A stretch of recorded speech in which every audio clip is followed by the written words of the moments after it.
And this is a painted bunting. Songbirds like this are either male and very colorful, or female and a little less colorful. Huh.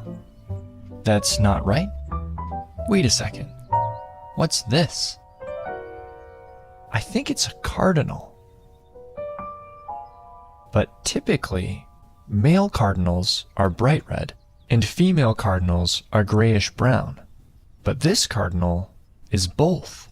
So is it male or female? Ah, it turns out it's both. This is a rare kind of bird called a bilateral gynandromorph.